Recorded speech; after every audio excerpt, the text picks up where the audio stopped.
Seguimos, Lobato en compañía, 8 Televisión Jerez. Estamos con Alberto Hernández y hablando de nutrición, de salud y de bienestar en la vida particular de cada uno. Antes de eso, y como en cada programa vamos a bajar la luz de nuestro pulso vital para introducirles en un verso, como siempre dentro de esta maravillosa lírica hispanoamericana, les voy a recitar un verso de Hugo Emilio Pedemonte, de Uruguay, de Montevideo, 1900. Miren, escribiré el poema final de mi ignorancia. Quiero saber el límite de mi vasta inocencia. ¿Qué cantidad de niño me queda todavía? ¿Cuántos pasos he dado para hacer de tus manos oscura lejanía? Ignoro muchas cosas. Sabré de mi cimiento bajando hasta el asombro. Solo el mudo mirar abre las cosas y la tristeza absorta descubre más secretos que toda la voluntad, porque los seres prefieren abrirse antes que romperse, indagar su tristeza de perfección no plena, porque es un mirar al borde de la adivinación. Si cada cosa crece dentro de una pregunta y todo Dios responde detrás de cada cosa, yo quiero remontarme hacia mi edad de origen, volver a ese momento sin frontera cuando Dios, al nombrarme y al empujar mis hombros para ponerme en marcha, daba cuerda a la intacta raíz de cuanto existe. Preguntaré quién soy, aunque tenga que entrar Dios y las cosas en mi nombre, y aunque todo mi asombro se me agote con la primera sílaba. ¿Quién ha hecho posible tanta risa arrastrada con la mitad truncada de mi nombre? Y detrás de mi nombre están mis huesos, y mis huesos sostienen la madera de mi carne. Apenas por mis 5 cerraduras abiertas puede entrar una sombra del misterio, pero escondida queda la intimidad purísima. ¿Qué sabe de las águilas quien solamente ha visto la silenciosa sombra de su vuelo? Hugo Emilio Pedemonte, Montevideo, 1900. ¿Qué sabe quien solo ha visto las sombras de la realidad? Bueno, esto es una alegoría del mito de la caverna, que muchas veces nos desenvolvemos con las apariencias o con las sombras y no encontramos el fondo del asunto, que hilándolo con todo lo que traemos entre manos, Alberto, es que o tenemos datos en la mano o a partir de los 100 centímetros de cintura seguimos indagando para saber el meollo de las cosas, ¿no? Si quisiéramos seguir indagando, digamos que nos hemos quedado con un aspecto fácil de recordar. Yo me imaginaba que daría juego, que es el perímetro de la cintura, pero hay más cositas, ¿no? Claro. Digamos que los determinantes de salud están bien establecidos y empezaríamos primeramente por nuestra carga genética y lo segundo por nuestra, digamos, por nuestra carga ambiental. Ambiental significa hábitos y conducta. ¿Qué entra dentro de hábitos y conducta? Pues lo que comemos, la calidad del aire que respiramos, del agua que bebemos y de lo que nos movemos. En función de, digamos, de este engranaje, irá nuestra salud tomando una dirección u otra. Y yo, si eres tan amable, que quisiera hacer hincapié, porque igual que hemos hablado de esas fábulas, de esos misterios que están ahí, que subyacen, tenemos unas imágenes creadas en nuestro inconsciente de lo que significa salud y perfección, la belleza griega. Bueno, me estoy acordando de esas medidas ideales, ya no para el hombre solo, sino para la mujer, de esas 90, 60, 90. Bien, eso está amparado por la estética, pero no para la salud, ¿no? Es decir, no sería razonable que una señorita, una mujer tenga una cintura de 60 centímetros, desde el punto de vista nutricionista y de salud, Alberto. Yo puedo decir, lo de 90, 60, 90 forma parte, pues no recuerdo exactamente, una moda de los años, yo creo que nosotros seríamos a la década de los 90, 2000, donde se creó un estereotipo, digamos, físico, ¿no? Hoy en día yo creo que esto ha sido desplazado un poquito por las redes sociales y se va imponiendo un perfil un poco más fitness de lo que sería, digamos, un prototipo físico ideal. En cualquier caso, pues los casos que yo he tratado en consulta de 60 centímetros de cintura en mujer, son siempre casos donde detrás subyace un problema, es decir, o una desnutrición o un problema importante. 60 centímetros de cintura es, en muchos casos, nos iríamos a un porcentaje de grasa muy bajo, y es verdad que hoy en día, con una moda healthy, insisto, con las redes sociales, se está volviendo a poner de moda un perfil físico que claramente es irreal. Es decir, que las mujeres y los hombres no son 90, 60 y 90. Las mujeres y los hombres pues tienen barriga, pues tienen glúteos, tienen pechos, tenemos piernas, y 90, 60, 90, cuando yo lo he visto en consulta, son casos que en muchísimas ocasiones pues nos encontramos con problemas detrás. ¿De qué tipo, no? Pues un porcentaje de grasa bajo en mujer lleva asociado pues una posible amenorrea, pérdida del periodo, bajo índice de fertilidad. Es decir, que por debajo de un umbral nos encontramos los mismos problemas que por encima de un umbral. Claro, la pérdida del periodo, que significaría trastornos además emocionales y anímicos, ¿no? Bueno, digamos que, salvo que sea en un entorno muy controlado, deportistas profesionales, claro, y demás, que se pueden llegar a inducir a esta situación, normalmente digamos que la pérdida del periodo debe de ser una situación que hay que vigilar e intentar corregir, es decir, que sería una anomalía. Claro. En ningún caso una situación de normalidad en una chica joven.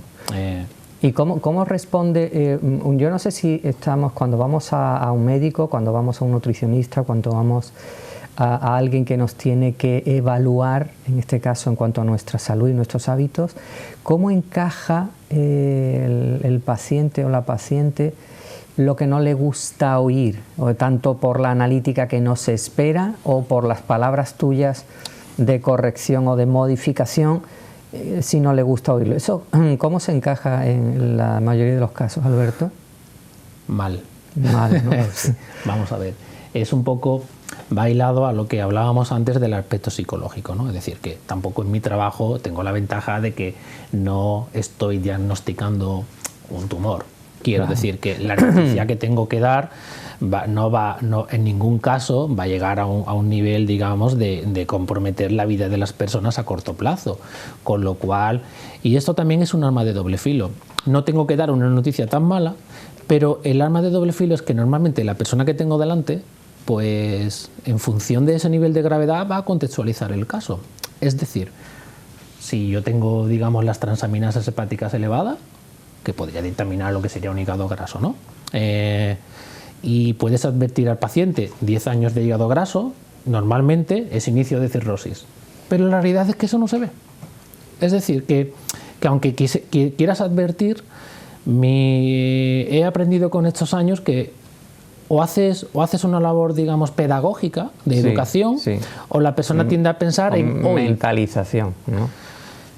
Pedagogía y educación. Es decir, estos son los datos y esto es lo que nos podría llegar a pasar. Porque tendemos a pensar, bueno, pero yo hoy ¿puedo tomar las 7 cervezas al día? Pues ya mañana hablamos. Ya. Entonces, ¿cómo? O sea, una mentalidad cortoplacista incluso en el paciente, ¿no?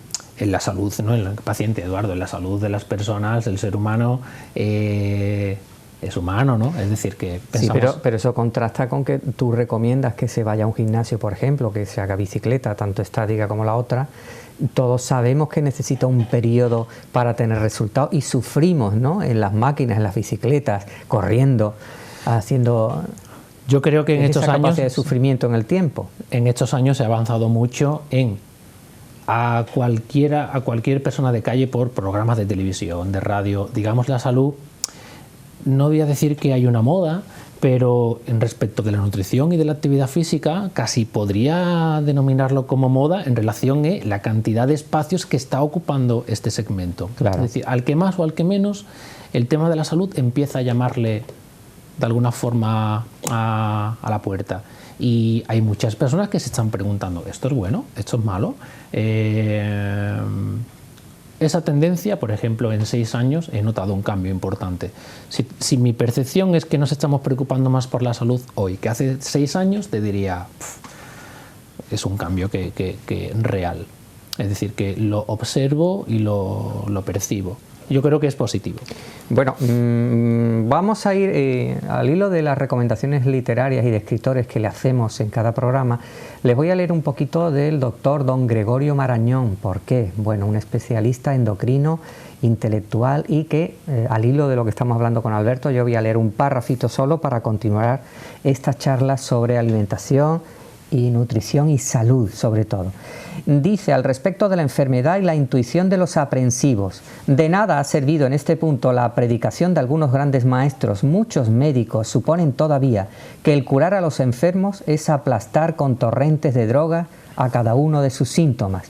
Vana ilusión, aunque estas drogas sirvieran para lo que se pretende, porque hoy está ya superada la medicina sintomática y se tiene cada día más clara la impresión de que muchas enfermedades no solo deben de ser suprimidas, sino que lo prudente y lo científico es respetarlas, porque representan estados de defensa de un organismo débil que solo a la sombra de lo patológico puede subsistir. Don Gregorio Marañón, 1950, es una pasada, ¿eh?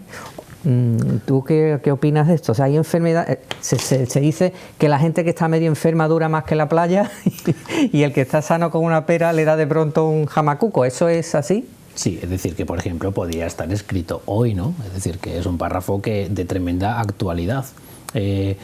Por eso creo que hoy en día tenemos la ventaja del acceso a la información. Se ha educado mucho mejor a la gente. Y hay muchas personas que empiezan a preguntarse, no simplemente la definición de enfermedad, Eduardo, enfermedad lo definió la OMS como la ausencia de dolor o patología, pero además la ausencia también, o sea, la presencia de bienestar psicológico, social y demás. Es decir, enfermedad no es solamente que yo sienta, sea sintomático en algo. Es decir, enfermedad puede ser que de forma silenciosa pues haya un proceso interior de deterioro que no de la cara. Y que efectivamente, como dices, una persona sana de cara hacia afuera haya podido por dentro. Esto está ocurriendo todos los días en cada momento. Por eso hay personas que empiezan a vigilarse la tensión arterial. Claro. ¿Por qué? Porque esto no canta. Es decir, estas patologías, estas señales no las sentimos. No nos provocan dolor. Por ejemplo, la tensión, el azúcar, esas cosas. Son patologías que nuestro cuerpo se va adaptando a ellas. Es decir, incluso patologías mucho más graves, ¿no? Es decir, ¿qué significa adaptando? Pues a la presión, la tensión arterial es un ejemplo muy clarificador, ¿no? Nuestro cuerpo se va adaptando en torno a cómo fluye, digamos, la circulación sanguínea. Si yo me asfixio cuando doy un trote un poco más allá, yo tiendo a reducir el trote. Es decir, yo me acabo adaptando a esos circuitos. Es decir, que nosotros acabamos adaptándonos a algo que no va bien y entonces entramos en un estado de normalidad aparente. Es decir, si yo hago esto y no me encuentro correctamente, lo corrijo. Claro. Así me siento bien. Pero le estás dando la razón a la patología, vas disminuyendo. Sí, el texto riesgo. Es completamente contundente y estoy al 100% con él. Sí, sí, le estás dando, digamos, estás mirando a otro lado. Sí, eso es así. Bueno, pues vamos a ir a ese trocito de Don Quijote de la Mancha y, como no, yo quiero centrarlo también en cuanto a los consejos de Don Quijote a Sancho para que Alberto lo lea, y también aparecen algunos consejos en cuanto a la alimentación. Les vamos a leer ese capítulo 43, un trocito, de los consejos segundos que dio Don Quijote a Sancho Panza. Y dice así: atentísimamente les escuchaba Sancho y procuraba conservar en la memoria sus consejos, como quien pensaba guardarlos y salir por ellos a buen parto de la preñez y de su gobierno. Prosiguió pues Don Quijote y dijo: Don Alberto, si es usted tan amable. En lo que toca a cómo has de gobernar tu persona y tu casa, Sancho, lo primero que te encargo es que seas limpio y que te cortes las uñas, sin dejarlas crecer, como algunos hacen, a quienes su ignorancia les ha dado a entender que las uñas largas les hermosean las manos, como si aquel excremento y añadidura que se dejan de cortar fuese uña, siendo antes garras de cernícalo lagartijero, puerco y extraordinario abuso. No andes, Sancho, desceñido y flojo, que el vestido descompuesto da indicios de ánimo desalmado, si ya la descompostura y la flojedad no cae en socarronería, como se juzgó en la de Julio César. Toma con discreción el pulso a lo que pudiere valer tu oficio, y si sufriere que des libre a tus criados, dásela honesta y provechosa, más que vistosa y bizarra, y repártela entre tus criados y los pobres. Quiero decir que si has de vestir 6 pajes, viste 3, y otros 3 pobres, y así tendrás pajes para el cielo y para el suelo. Y este nuevo modo de dar librea no la alcanzan los vanagloriosos. No comas ajos ni cebollas, porque no saquen por el olor tu viñanería. Anda despacio, habla con reposo, pero no de manera que parezca que te escuchas a ti mismo, que toda afección es mala. Come poco y cena más poco, que la salud de todo el cuerpo se fragua en la oficina del estómago. Sé templado en el beber, considerado que el vino demasiado ni guarda secreto ni cumple palabra. Ten en cuenta, Sancho, de no mascar a 2 carrillos, ni de uretar delante de nadie. Qué hermoso. ¿Esas son las verdades del barquero, Alberto?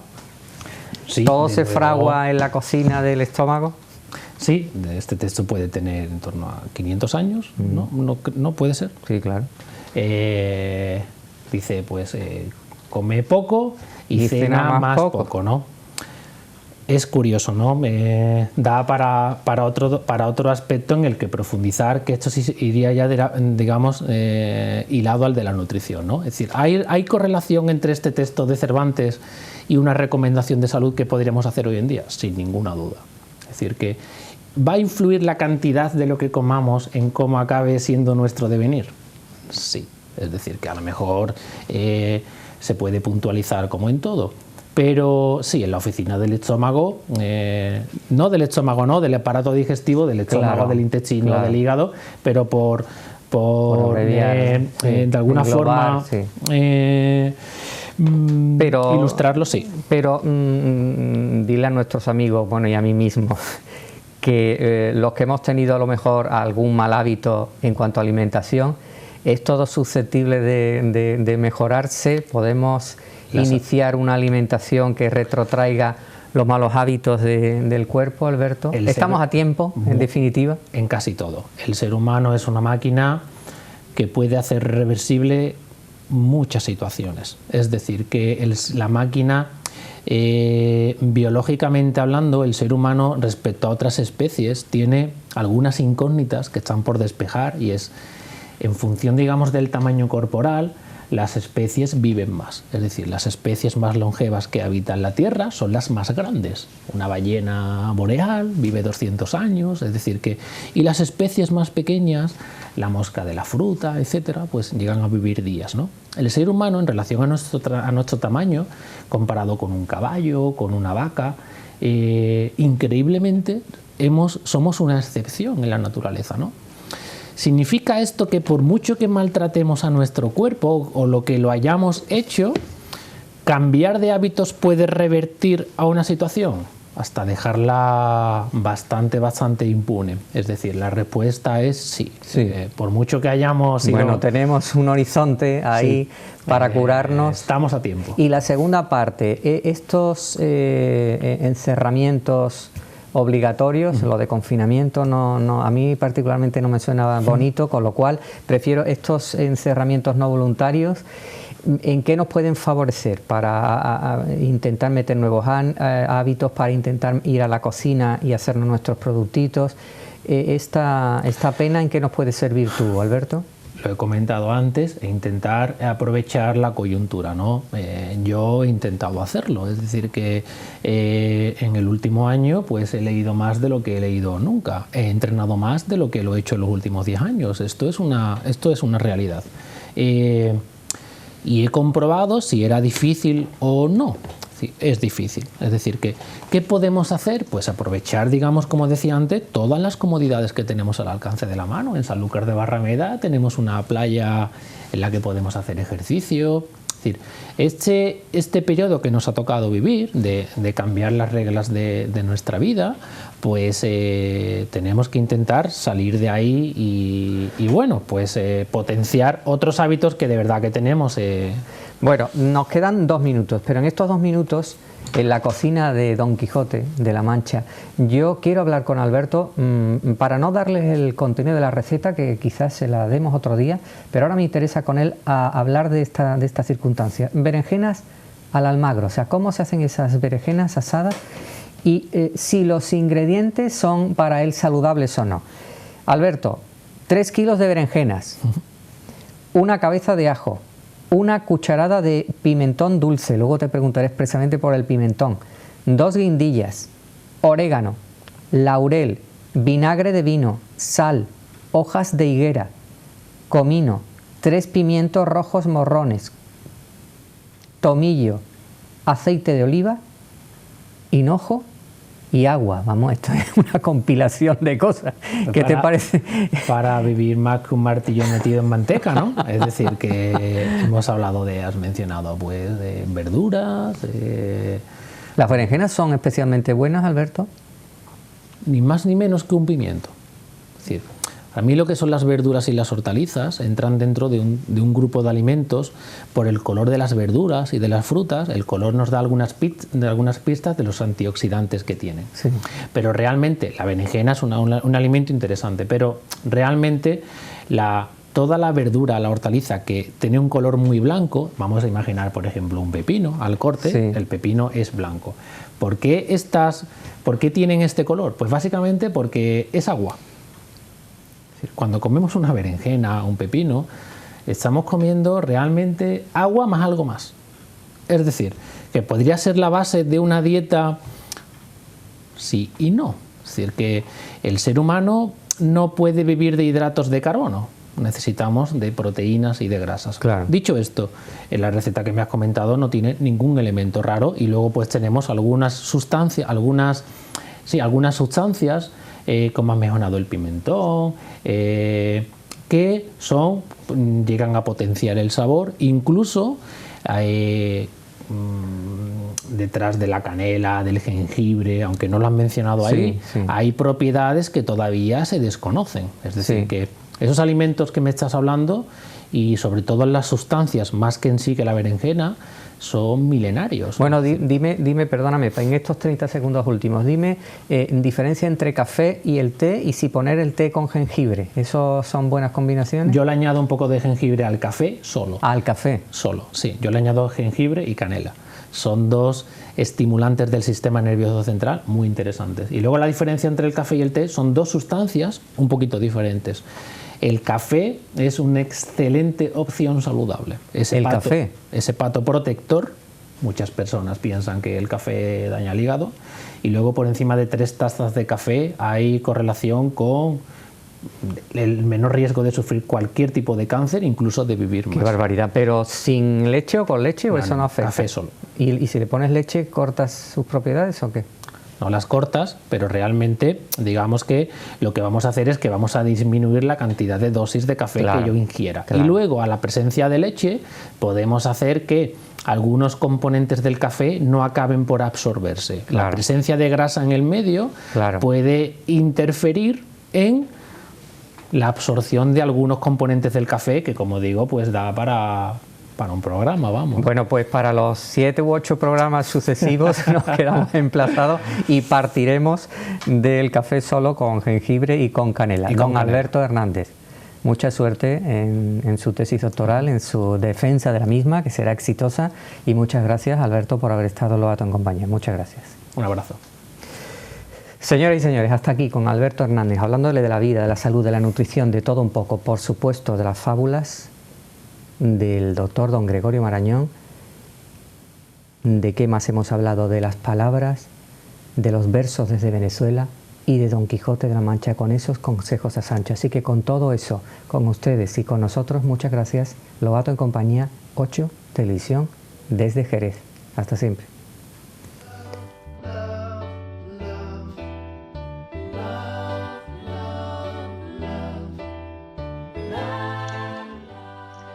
Sí, No hay nada que no puedas escribir, si quieres escribirlo. No hay nada que no puedas pensar, si quieres pensarlo. Y luego materializarlo, y dibujar y pintar y bailar y volar. No hay nada que no puedas hacer, si de verdad quieres hacerlo. Sí, no hay nada que quieras vivir, sentir, volar o amar que no consigas o puedas hacer, si quieres hacerlo.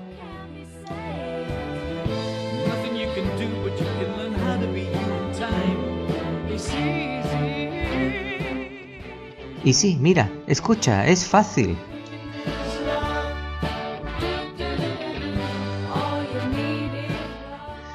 Todo lo que necesitas es amor. Y poner tu pasión encima de la mesa, como se ponen todas las cartas sobre el tapete. Y jugar. Jugar entonces con la convicción de que has ganado ya. Y sin mirar atrás, sin vacilar, sin dudar. All you need is love.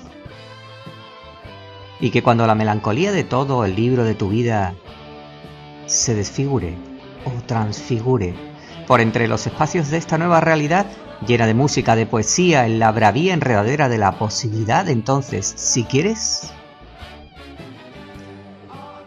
todo lo que necesitas es amor.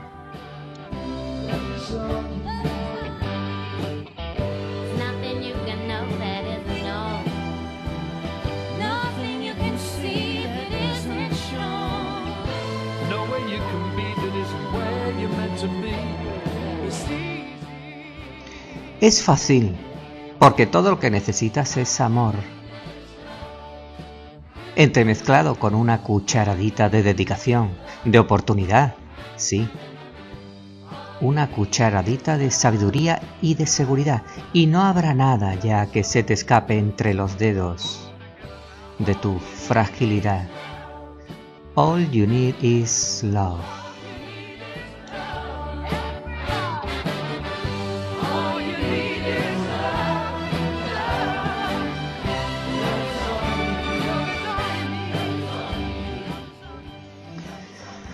Todo lo que necesitas es amor. Les habló Domínguez Lobato Eduardo.